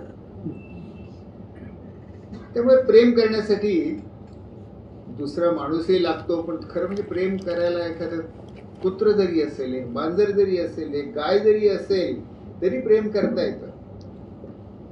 अमेरिकेमध्ये 80च्या दशकामध्ये एका माणसाने एक दगड पाळला आणि तो म्हणाला की हा माझा पेट रॉक आहे. जसा पेट डॉग असतो, पाळीव डॉग, तर हा माझा पेट रॉक आहे. तर कोणीतरी ते टीव्हीवर दाखवून दिलं. आता अमेरिका कसा फॅडिस्ट देश आहे, एखादी टूम निघाली तर निघाली, लोक भरभर पेट्रॉक पाळायला लागले. मॉल्स मध्ये पेट्रॉक विक्रीला मिळायला लागले, $100 पेट्रॉक. मग लोकांनी पेट्रॉक आणले, म्हणे हा माझा पेट्रॉक आहे, त्याला खाऊ नाही घालायला पाहिजे. मग त्यासाठी पेट्रॉक फूड निघाले. जसं डॉग फूड असतं तसे पेट्रॉक फूड निघाले. पेट्रॉक सोप्स निघाले, साबणे निघाले, त्याला लोक न्हाऊ घालायला लागले, मांकू घालायला लागले, कपडे नेसवायला लागले. मी पहिल्यांदा वाचलं तेव्हा हसलो, मग म्हटलं अरे आपण हेच तर करतो गणपतीचं, कोणत्याही दगडाचं, मूर्तीचं, शिवलिंगाचंही करतो, गणपतीचंही करतो, विठ्ठलाचंही करतो. माणसाला प्रेम करायला काहीतरी लागतं रे बाबा. आणि म्हणून शेवटी अख्खी भक्ती ही का निर्माण झाली असावी? जागतिक ही गरज आहे सगळ्या लोकांना. काही सोडून देऊ आपण, पण बहुतेक लोकांना भक्ती ही गरज वाटते. ती खरी खोटी याची वैज्ञानिक तपासणी त्याची ते वाट बघत नाही. ते म्हणतात मी वैज्ञानिक तपासणी करत बसा, पण आम्हाला गरज आहे. गरज ही आहे की माणसाला दुसऱ्या कोणाशी तरी नातं जोडायचं असतं. आणि नातं जोडायला खरं सांगतो, दगडावून जास्त चांगलं काहीच नाही. ते तुम्हाला काहीच मागत नाही. तुम्ही ठेवाल तसं राहतं, तुम्ही वागवाल तसं वागतं, तरी तुम्हाला काहीच मागत नाही. याच्याहून जास्त निस्वार्थी होऊन कोण मित्र असू शकतो? म्हणून संतांपासून भक्तांपासून सगळ्यांनी भक्ती. एक अजून पद्धत उरते, मला नातं इतरांशी जोडायचं आहे, पण ते निव्वळ काय माझ्याच भावनिक कोड कौतुकासाठी जोडायचं आहे? जगामध्ये दुःख आहे, मोठ्या प्रमाणात दुःख आहे. जगामध्ये आदिवासी मुलं मरतात आहेत, यांच्यासोबत मी काही नातं जोडू शकेन का?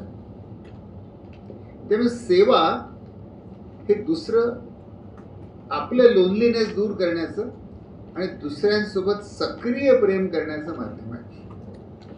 गांधींना जेव्हा असं विचारलं की आयुष्यात गोंधळ आहे, काय करू कळत नाही, तेव्हा कसं ठरवावं, तर त्यांचं फार प्रसिद्ध वाक्य आहे. ते म्हणाले, I shall give you a talisman. मी तुला एक जादूचं ताबीज देतो, त्याच्याने ताबडतोब तुझा प्रश्न सुटेल. असं जेव्हा गोंधळ तुझ्या मनात येतो, प्रश्न निर्माण होतो, तर आठव, तुझ्या डोळ्यासमोर आण तू जीवनात पाहिलेला सगळ्यात दुःखी कष्टी माणूस, आणि मग विचार स्वतःला की त्या माणसासाठी मी काय करणार आहे. मी जे आता पाऊल उचलू जात आहे त्याच्यामुळे त्याला मदत होणार आहे का? तर असा टॅलिस्मन प्रत्येक जण शोधू शकतो. प्रत्येकाच्या जीवनामध्ये एक खुरसाचा बालमृत्यू, ते मूल मेलं, तसं जरी तेवढं नाटकीय नसेल तरी कोणत्या ना कोणत्या रूपात तरी आपण प्रत्येकाने दुःखी माणसं पाहिलेली असतात, हतबल निर्बल माणसं पाहिलेली असतात. त्यांच्यासाठी काय करता येईल म्हणून त्यांच्यासोबत सेवेच्या मार्फत आपण कृतीचा अनुबंध जोडू शकतो. त्याच्यातनं त्या माणसाची समस्या थोडी दूर होईल अशी आशा करूया. आपण होईल न होईल, तुमची तर नक्कीच दूर होईल.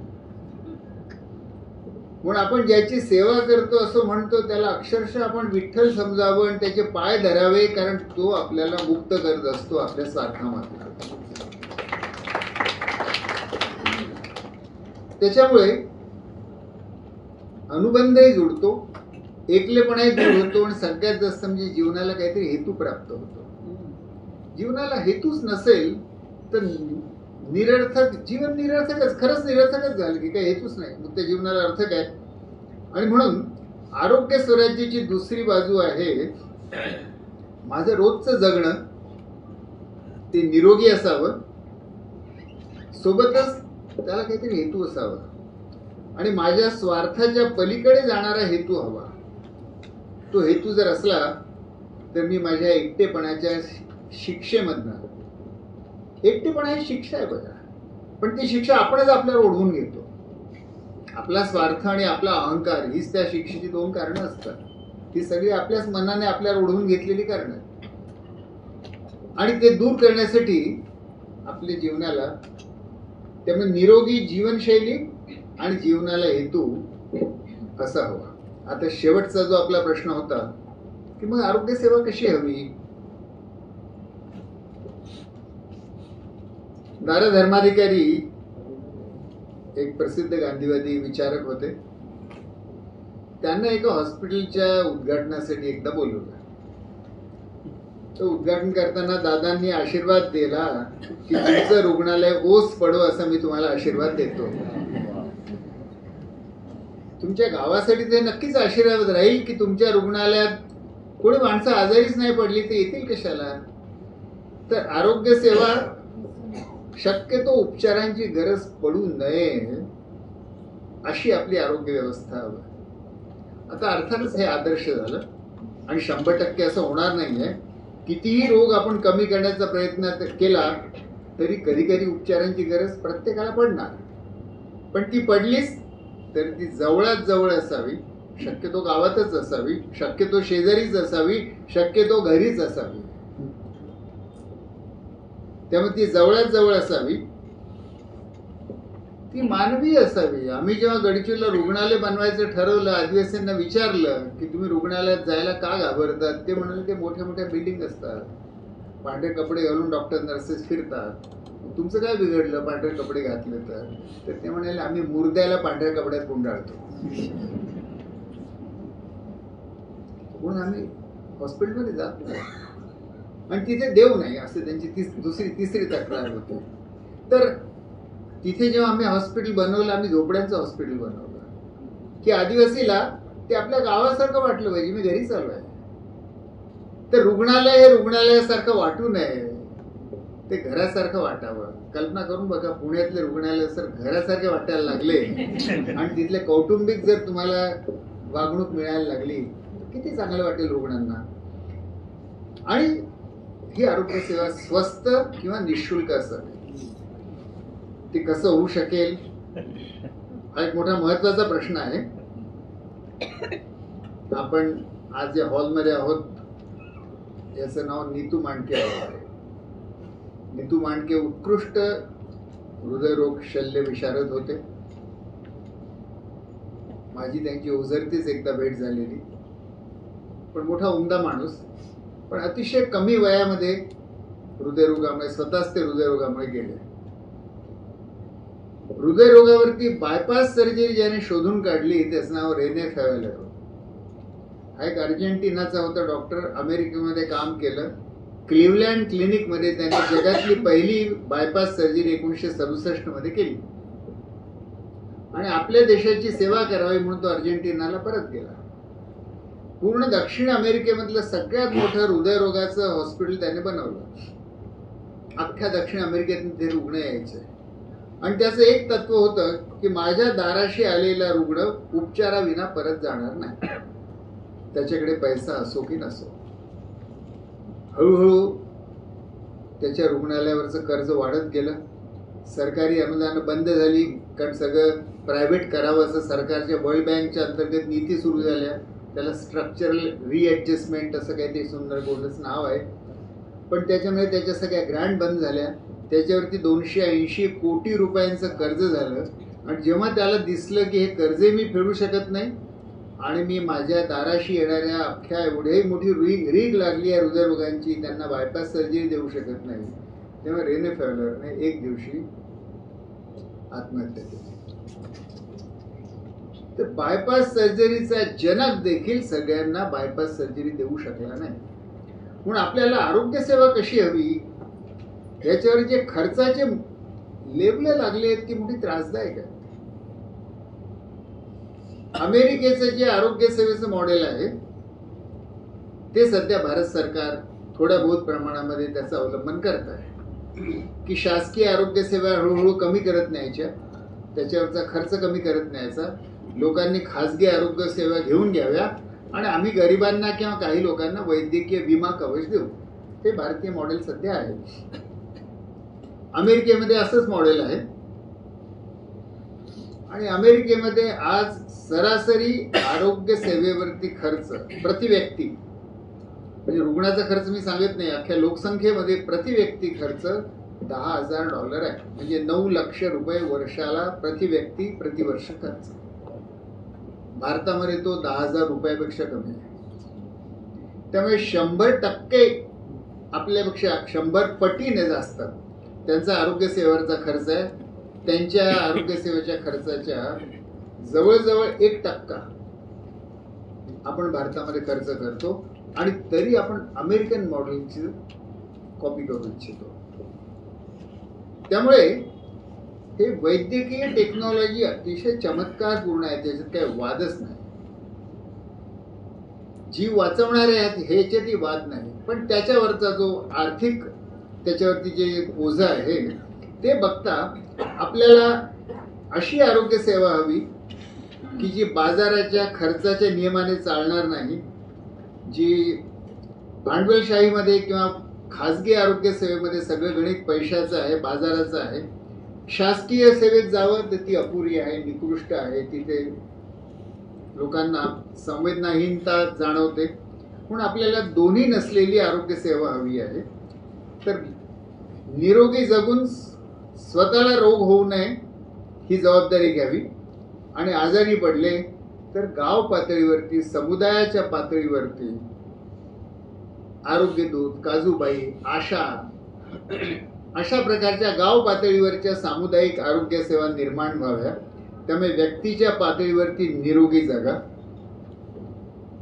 निरोगी जगण्यासाठी जी लढाई आहे ती आपल्याला आपल्या घराघरात लढावी लागेल.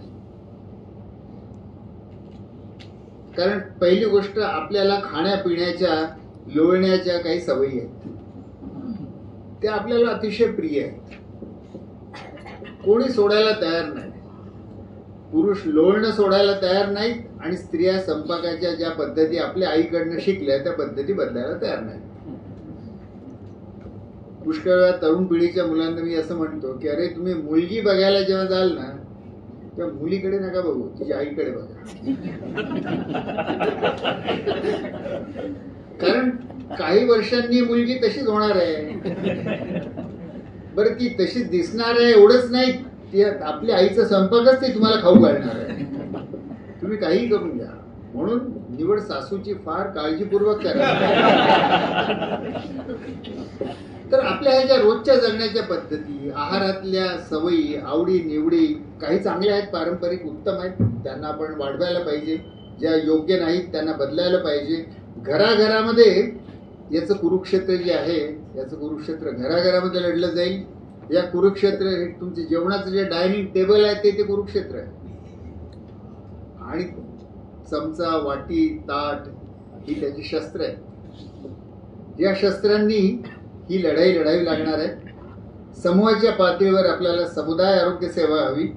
समाजाच्या पातळीवर अजून एक गोष्ट लागणार आहे, ती म्हणजे शासकीय धोरण. सरकार जर एअर पोल्युशन कमी करणार नसेल किंवा ट्रॅफिक जाम कमी करणार नसेल तर पुण्याचं आणि दिल्लीचं काय होईल? किंवा दारू आणि तंबाखू हे पदार्थ जगातले सगळ्यात जास्त मृत्यू आणि रोग निर्माण करणाऱ्या 7 पदार्थांपैकी एक आहे असं WHO आता म्हणतं. आणि WHO इथपर्यंत म्हणायला लागले आहे की even a single drop of alcohol is harmful. So the only safe limit of drinking is 0 drinking. अधिकृतरित्या WHO म्हणत आहे आणि ते लॅन्सेट म्हणतात आहे. पण मग शासकीय धोरण कसं असायला हवं? याच्याशी सुसंगत हवं. त्यामुळे दारू तंबाखू कमी होईल किंवा एअर पोल्युशन कमी होईल किंवा ट्रॅफिक जाम कमी होईल किंवा नॉईज पोल्युशन कमी होईल किंवा खेड्यातलं कुपोषण कमी होईल किंवा आहारामध्ये असलेल्या विकृत आहार कमी होतील, तळलेले समोसे आणि भजे कमी होतील. याच्यातल्या काही गोष्टी आपण आपल्याला व्यक्तिगत चॉईसने कराव्या लागतील, काही गोष्टी शासकीय धोरणांनी होतील. शासकीय धोरणं आणि आर्थिक धोरणं हे करावं लागेल. हे शक्य आहे का? हा शेवटचा प्रश्न. गेले 40 वर्ष मी, माझी पत्नी राणी, आमचं कुटुंब, आणखी आमचे सर्च संस्थेमधले सगळे सहकारी गेली 40 वर्ष आम्ही गडचिरोलीमध्ये याचेच प्रयोग करतो की गावागावामधल्या लोकांना आरोग्य स्वराज्य या कल्पनेद्वारे सक्षम सबल करून निरोगी कसं करता येईल, गावागावात पोचू शकेल अशी आरोग्य सेवा कशी निर्माण करता येईल. आणि त्याचं प्रगट रूप म्हणजे ही 3 पुस्तकं आहेत. माझा साक्षात्कारी हृदयरोग हे माझ्या स्वतःच्या व्यक्तिगत अनुभवातनं, आणि या जीवनाचं काय करू, आणि तिसरं हे आज आरोग्य स्वराज्य हे पुस्तक प्रकाशित झालं. मला राजहंस प्रकाशनला, विशेषतः माझगावकरांना आणि डॉक्टर बोरसेंना व्यक्तिशः धन्यवाद द्यायचे आहे की त्यांनी आरोग्य स्वराज्य पुस्तकाचं एवढ्या कौतुकाने ते माझ्याकडनं पूर्ण करूनही घेतलं आणि त्याचं प्रकाशन ते करतात आहेत. आणि त्याचं रूपही त्यांनी फार सुंदर प्रोडक्शन केलं आहे. करुणाताईंना मी खूप त्रास दिला.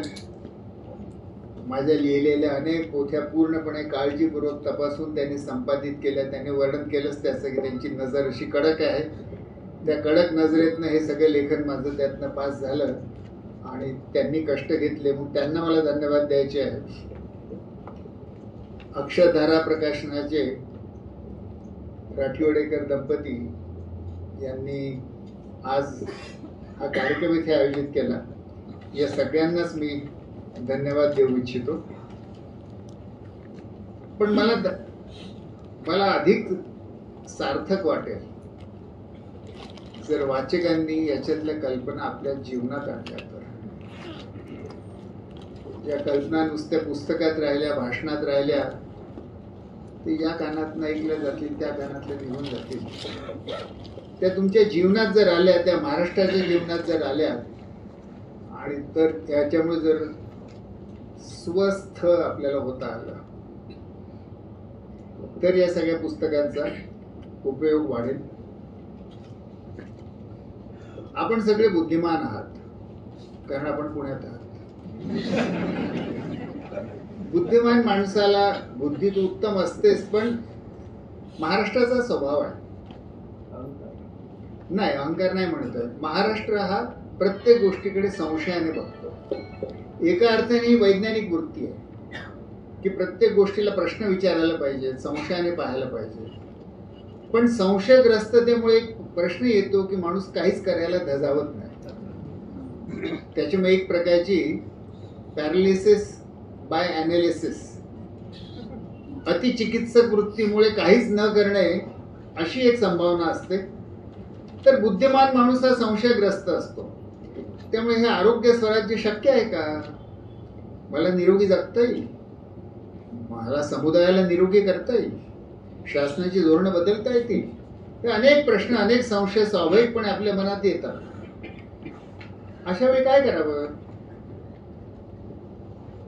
महात्मा गांधींचं कदाचित सगळ्यात प्रसिद्ध जर कोटेशन असेल आज जे जगभर वापरलं जातं, तर ते आहे, be the change yourself that you wish to see in the world.